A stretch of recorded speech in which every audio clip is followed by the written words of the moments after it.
how camp has gone for your team. Yeah, finished up about a week ago. We tried to prolong camp as much as we could with good on good work, speed of the game, things like that. I was impressed with the physicality that we showed. We tackled a few times, which was good. Got that on tape, which is good for our guys. Get that, live contact, type situations. I think obviously execution's been pretty good for the most part. Good back and forth. That's what you want in camp. Offense, defense has been kind of going back at it, which has been good. But I like where we're going. We still got things to get better at. We still have, tomorrow to improve on. But I like where we're at so far. We'll know more on Thursday against a really good quality opponent, San Diego State. But really impressed with just our toughness and our maturity. But we got to put that on the lights here on Thursday. How has it been different here in year two with your familiarity with your players, their familiarity with you and the coaching staff? Has it been easier, or how has it been different? Well, as you know, this transfer portal, you still got some new players and you got some new high school guys, but I think the guys that returned help echo the messages. They understand the schedule, they understand the routines that we try to have within our system and our culture. And I think the new guys, a lot of them came mid-year, which is meaning January, and that helped. They got a spring, they got a summer, and they got a fall. We added a few guys in the summer, but a lot of those guys were graduate transfers and were older players, so they kind of know how Division I football works to an extent. So, but definitely helpful. Definitely helpful. We named 5 captains. A couple weeks ago, and all 5 of those guys were returning players that kind of know our standard, which is good. And the guys have really echoed it. Our coaches too were year 2 together, so that always helps with continuity. I think last year we were just trying to catch up, drinking out of a fire hose, and we still are to an extent. I mean, that's coaching in general, but I think now just having an understanding of the standard and the situations do help us for sure. There's all the attention last year. You guys kind of flying under the radar, weren't a lot of expectations, and this year you're in all the top 25 polls, and expectations are different. Have you addressed that at all, or do you welcome that? It's rat poison. We just worry about the process of improvement. We still have that chip on our shoulder when we first took this job. And that's what it's going to be. I don't think we really listen to it. We worry about just the daily improvements, not to be corny and coach cliche, but we really do, because every day, either getting better, you're getting worse. You can't stay the same, and there's been improvements. There's been some lapses too in camp. Some guys hit a wall, during training camp where they were getting better and they kind of hit that wall and they kind of decreased. They got back out of the hole and got better. So, but no, to answer your question, it's just daily improvements. We got, things that we want to keep getting better at and keep improving. We keep it in house, and I like what we're doing so far with our process. Let's talk about your team a little bit, and we'll start on the offensive side of the ball. When we talked a month or so ago during our media day, you said you had a pretty good battle going on at quarterback. Is that still continuing? And do you know who will be taking snaps on Thursday? Yeah, they're both going to play. Both have had excellent camps. Both had winning camps. Both are different in the ways they move the ball. And the only way you know that is in the game, like who complements, obviously the offensive line, the receivers, the backs, and even the defense. I think that's what we're going to figure out here on Thursday. Both Casey and Chris have been excellent this camp. I think Casey's grown as an older player. I know Chris has grown as an older player. Both guys are seniors, and both those guys are maturing and getting better. I think we work at a pretty high rate in what we do. And but I've been impressed with both those guys. Both those guys can play winning football. We just got to make sure it's the right one, and we'll know on Thursday as we go out there. Got to help with the quarterback when you have an All-American running back behind you that certainly is coming off a tremendous year, and then some guys up front, some veteran guys up front.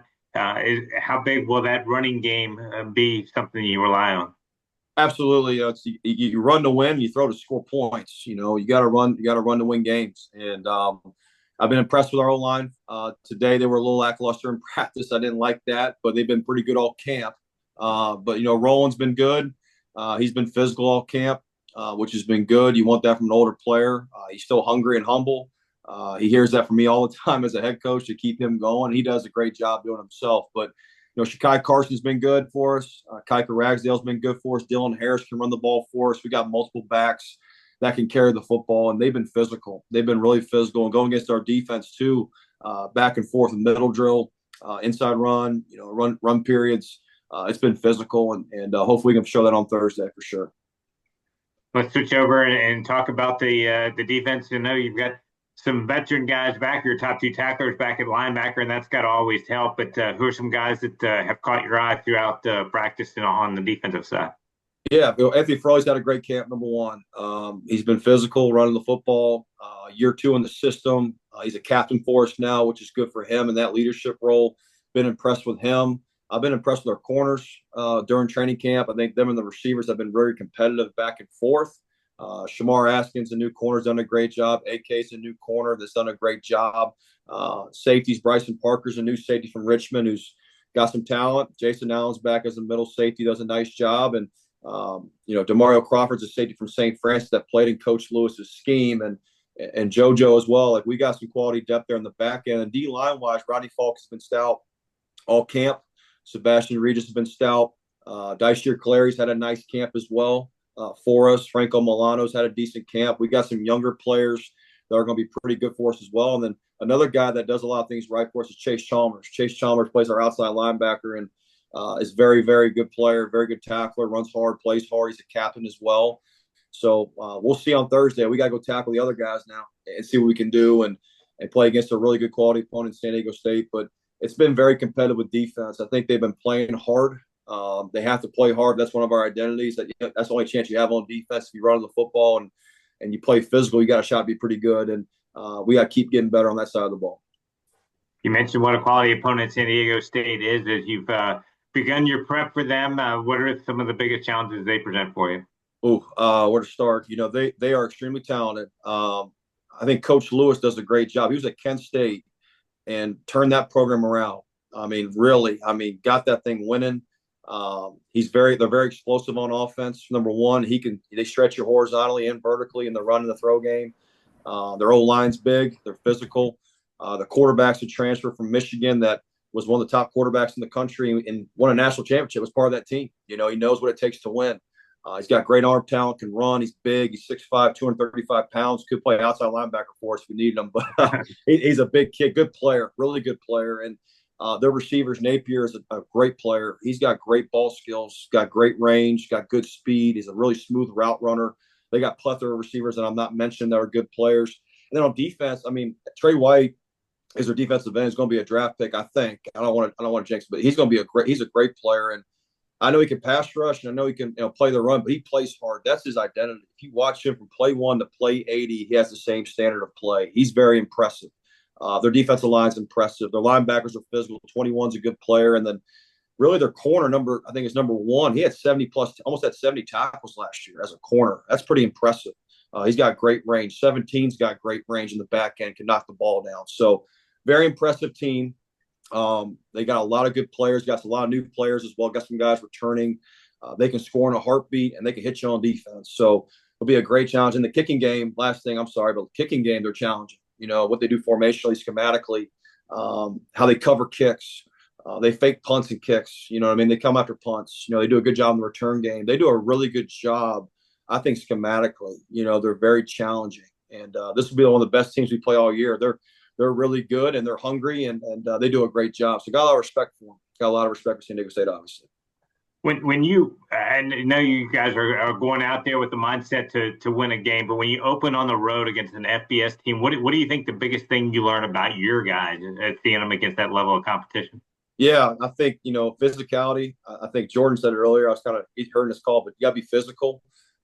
If you can build on physicality, you can build on toughness, and then you got to be clean. I think, pre-snap penalties, alignments, assignments, missed assignments, you want to obviously be clean. I think those two things you can build on. I told my team that you can build on those things and improve on. But we're going to compete, put the ball down. I'm excited for our guys. We leave tomorrow to go out west. It'll be a long trip, but we're excited. We get to play football and go against another opponent, which is obviously more exciting than playing ourselves. So we're looking forward to it. Before I let you go, what's the toughest part about making that kind of long trip like that? Well, I've never done it, so I can't really experience it. I've done a bowl game. We played out in San Francisco, but it was a bowl game at a week. You know what I mean? So we're going to leave 2 days prior, have a travel day. And then the next day we'll get acclimated with the time periods and all that, but don't make it a big deal. You know what I mean? Don't make it a big deal. I heard it's better to go east to west than west to east. I'm just talking to people in the profession that done that. But at the end of the day, you're playing a game at night, Thursday, and we're going to stick to our routine. how we do things here. Might, obviously we're going to do it at the hotel there, but we're going to do it in another location. But it'll be the same routine for our players. So they understand that and they can feel comfortable. And, but I think the biggest thing is just getting there and getting acclimated, and we will with time for sure. All right, Billy. Safe travels.